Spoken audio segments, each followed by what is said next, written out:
junior at the University of Tennessee, and I am an intern in the Tennessee and Force program. This is Major Kelly Waugh, who I am interviewing. Can you introduce yourself? Kelly Waugh. I was born October of 1972, Cherry Point, North Carolina, which is the Marine Corps Air Station. Grew up a little over 2 hours north here in Abingdon, Virginia. Like, what happened? What got you over here to Tennessee, and then from there on to when you first enlisted? Oh, first enlisted. Both of my parents were in the Marine Corps. That was what made me decide to enlist in the Marine Corps back in 1991. In fact, I signed up for delayed entry 2 months before Saddam Hussein invaded Kuwait back in 1990. So I've been doing this a long time. Finished out my senior year in high school, joined the Marine Corps, did 5 years active duty as a mobile air traffic control radar technician. Spent most of my time in Millington, Tennessee for schools, and then out in California for my assignment. Got out of the Marine Corps. I got married when I was in the first time.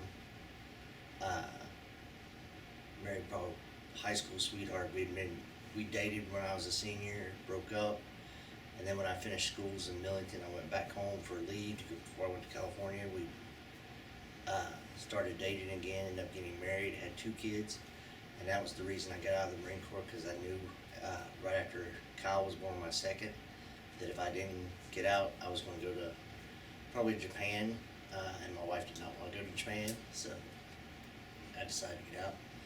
Then after 9/11, 6 years, about 6 year break, I decided to come back in.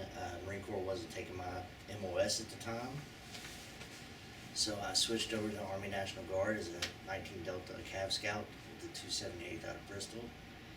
Deployed with them in 2004 and 05 to Baghdad, Iraq. Most people in 278th in that deployment deployed up north to Mosul. There was one company-sized element, that was us. We went to Baghdad by ourselves. So we were just about a month shy of a 1.5 year long deployment for that one. Came back, switched over to the Army Reserves, made my way up to E6, received a direct commission in 2010. Went to Bullock in 2010 out at Fort Leonard Wood, Missouri for engineer officer school. Trying to remember everything. While I was at Bullock, started trying to find a better job than what I had at the time, because I was a regular reservist. Was lucky enough to get hooked up with an AGR, Active Guard Reserve, position right after I finished Bullock, so I've been on active duty ever since I finished Bullock. First assignment was the 721st Engineer Company out of Grand Prairie, Texas. Oddly enough, as soon as I got there, we immediately started preparing to go to Afghanistan.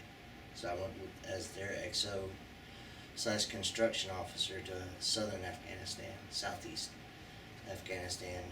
We did stuff all the way over from the Marines area of operation all the way over to the Pakistani border. So big area. I think I was responsible for like $14 million in construction projects in that time. Came back,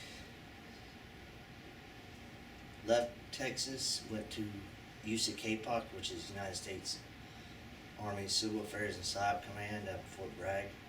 I was the mobile IC for reserve units, so for 1.5 years.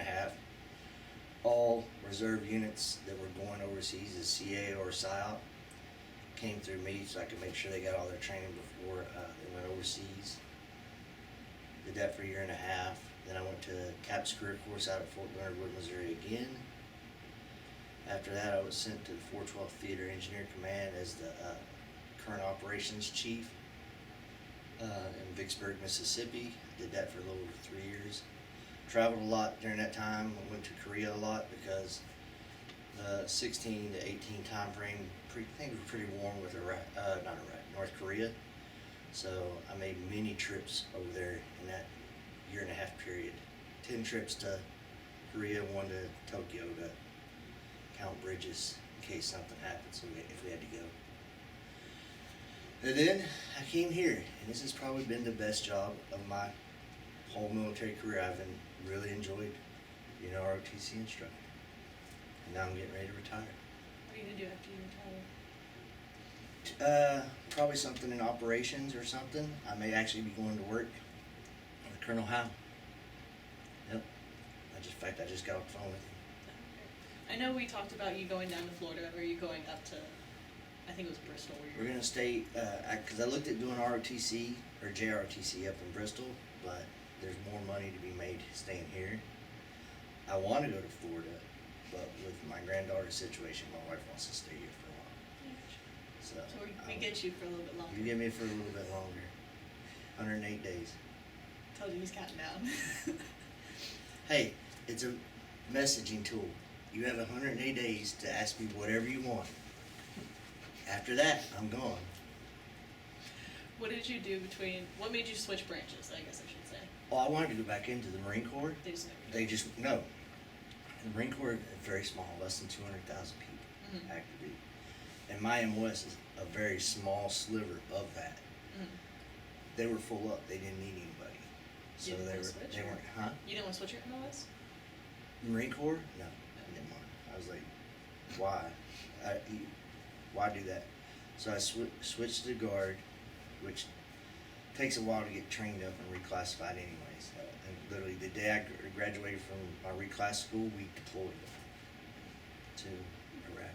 What did you do after you retired from the Marines, or I guess? Got out? Yeah. A bunch of jobs. I worked maintenance for a couple different companies. I was maintenance manager for an aesthetics company. You know what aesthetics is? Nope. The places that do your facials and stuff.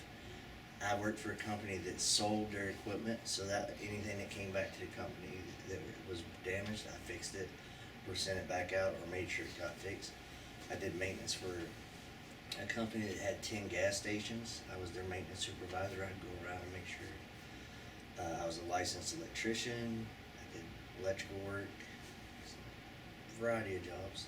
What was it like having those jobs with 2 sets of Irish twins? Very hard.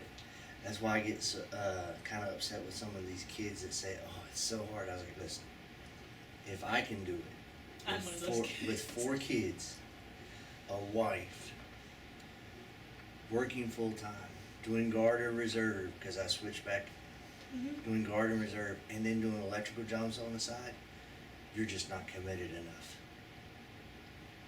Just not paid. You'll get paid. What made you want to go to college and go to become an officer? All right, first I'll answer what made me want to go to college. I got tired of working for idiots just because they had a college degree. Sorry for the language, but because I literally called Amanda one night. I was pissed off. I said, "I'm so stinking tired." I said more than stinking. Tired of working for idiots because I said, and I was 32 at the time. I was like, I should have went to college when I was younger. And then I stopped myself. I was like, I'm still young enough. I can still do this. And I did. And now I have a master's degree teaching in a Division 1A school. Who would have thunked it? Okay, and then why'd you commission? Why'd I commission? Goes back to my first deployment in '04. When I was prior service Marine, I was a corporal in the National Guard, corporal/sergeant. I got promoted about halfway through the deployment. And RPL at the time was an idiot. Not ignorant, he was literally an idiot. Is that Would not listen. He would not listen. He did not want to learn. He did not want to take input from NCOs that had a lot of experience. It was so bad our platoon sergeant would not even go out with him. I was our platoon sergeant's gunner. So I got to deal with him all the time. And he was just that bad. And I was like, I could do a better job than this. Is And that I how hope you, I have. You tell us to listen to everybody? Yes. Well, I'm just making sure. Yeah. Your NCOs, they have the experience. That's why we give you Well, I know that. an NCO babysitter when you first get promoted to lieutenant. A butter bar. Yep. What have you liked most about UT? The kids. Aw. I'm serious. It is so awesome to watch you guys go from freshmen, the change and how confident you are when you go out. It is huge. What made you want to go engineering corps? Funny story about that. When I did my direct commission packet, the sessions NCO that was doing it, the Master Sergeant T. Garden, he said, "Hey, you've been selected. You got your direct commission. What branch do you want?" I was like, "Well, I want to stay as close to combat arms as I can." He goes, "Well, in the reserves, that's engineer." I was like, "Well, I guess that's where I'm going." And that was literally how the decision was made. You don't want to go anything else like Kim? Good save. Can you explain why people hate Kim? Kim,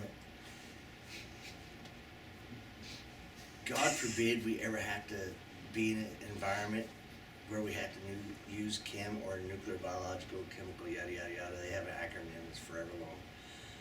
But in all reality, even the stuff that they say will save you won't save you. It's a waste of space, if you ask me. It is. I know. They know. That's what I'm asking. Okay. If you didn't have, if you wouldn't have gone engineers, which one would you have gone? That's a good question.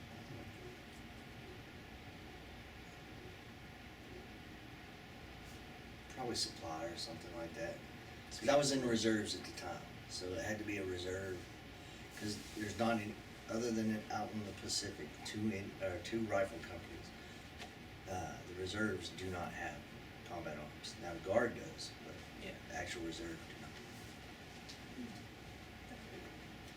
Where were you did you get to choose where you were stationed at when you were in the Guard or reserves? Guard and Reserve, if you're regular Guard and Reservist, you pick your Yeah. unit, and you just, so it's easy. Now, when I went AGR, I had no choice in it. And it's kind of weird, when you get accepted into the program, they're just gonna call you one day, and they literally do call you one day, and they say, "This is your first assignment, do you accept?" And if you say no, you're gonna go to the bottom of the list with prejudice, and they're never gonna call you back. So I told my wife, I was like, "I don't care if it's Podunk, Wyoming, we're taking it." And they called and they said, "We're going to Grand Prairie, Texas." And I was like, "I'll take it." And then I got off the phone, I was like, "Where the hell's Grand Prairie, Texas?" It was right in between Dallas and Fort Worth. That's not bad. And it was awesome. It's better than Fort Hood. Yeah. So, when you got, I don't know the process of being selected for ROTC instructor. Can you give It was odd because I was about a year out from leaving Vicksburg, and my career manager from Fort Knox up at HRC called me, and we were starting a discussion, and I said, "Where are you thinking about sending me?" He goes, "I don't know, probably ROTC." I said, "I don't know if I want to do that. I said, I'm old, broken, I don't run anymore. Like, I don't know if I want to go do that." And then I talked to some friends who had done it, and they're like, "Dude, you're passing up an opportunity. You're gonna love it." And I talked to my wife about it, and she goes, "Well, what schools are available?" So I had a friend who had access to the openings, and she said, "All right, this is where we're going." She goes, "We're going to UT." I was like, "Really?" Because I grew up a Virginia Tech fan, and my wife knows that the God Audio Orange? yes, could not, I still don't even wear that bright orange. Look, it's mostly. Yeah, we do have the bright orange polos. I refuse to wear them. I will admit, thankfully they switched to the gray. So my wife finds it very funny that a Virginia Tech fan who despised UT for so long is now teaching at UT. You mean like my parents? Yeah.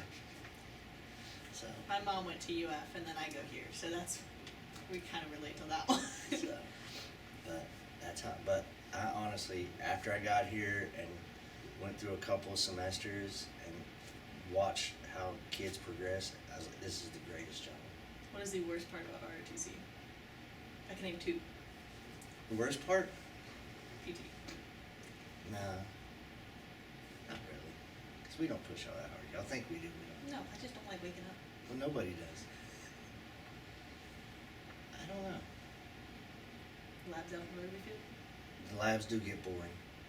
Especially for cadre, because we're just sitting there, we're bored out of our minds. Can you just start taking rifles? I do steal rifles. But I literally enjoy it all. Even the FTXs, I actually look forward to that. Because that's when we get to see you guys out of your comfort zone, out in the woods where most of you have never been. And we get to see the real you come out. And it's a lot of fun. For you? It is. But you guys will always have these stories. The stories I have from deployments and stuff. This will be your first chapter in those stories. You mean like when we tell you and ranting about MS1s? Mm-hmm. Like You're this gonna week? you will never forget these stories. You're gonna be able, like, when you do these ruck marches and stuff, you're gonna be able to tell your kids when they're whining and crying about something.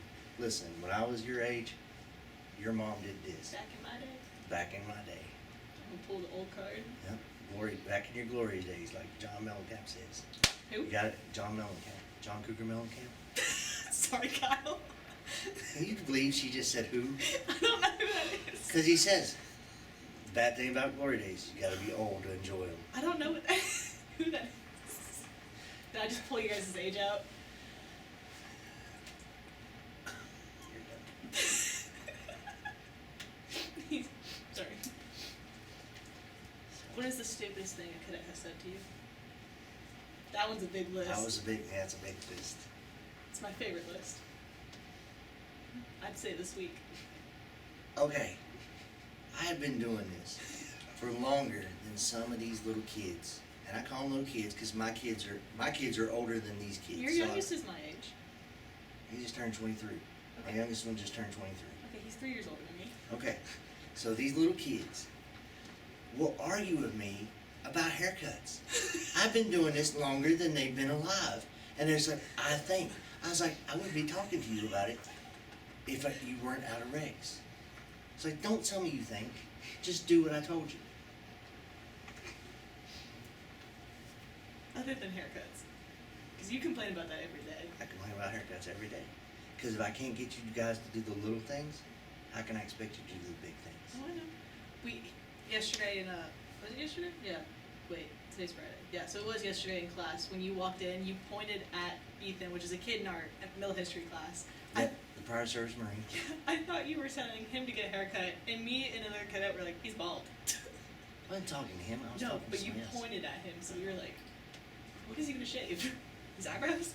But you know, he's working on his officer OCS? OCS packet for the Marine Corps. I got a message from them too.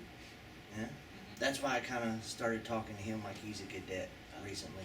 So he needs to know this stuff too, because it's not an Army fight anymore. It's not a Marine fight. It's a purple fight. All the colors together: the blue, the green, the red, the What Space Force? Blue? they're blue still, blue black, but it's all purple. It's all joint. You're gonna be fighting together.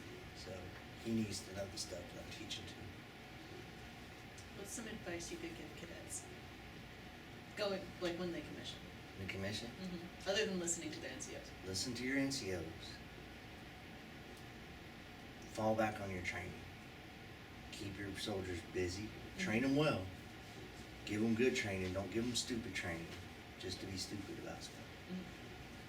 Take care of your Joes, and your Joes will take care of you. Do you want to retire? Other than counting down the days. Not really. It's my body. It's just, I've had 7 knee surgeries, getting ready to have 2 more shoulder surgeries. My body can't do it anymore. Brain can. My body just can't do it anymore. Are you just gonna be Mr. Newhart and just hang around? No. I'm gonna go make some money. Give me like a year and a half.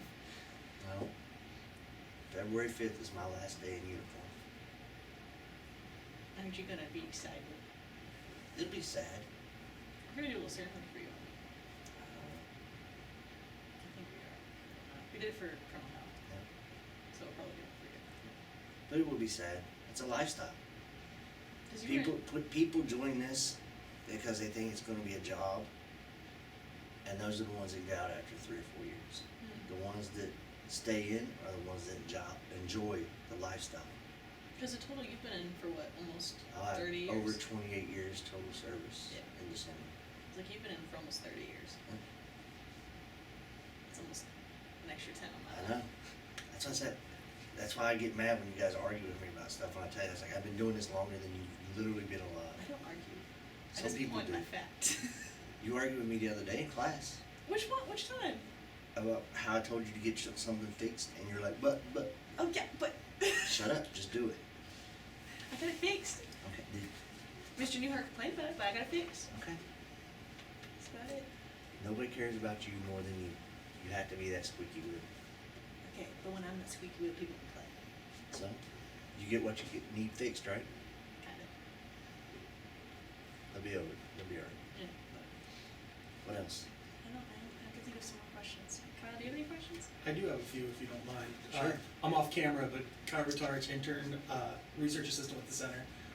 What was it like growing up in a military family, and how did that kind of shape your early life? It literally shaped everything. That was my whole focus through high school. I just knew I was always going to join the Marine Corps because my mom was in the Marines, dad was in the Marines. Two of my uncles on my dad's side were in the Marines. I mean, it was just Marines. So it was like, the recruiter didn't even have to, I just walked in and was like, hey, I'm signing up. He's like, okay. So it was easy.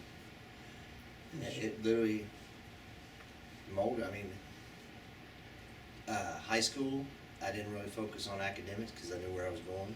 Graduated with like a 2.1.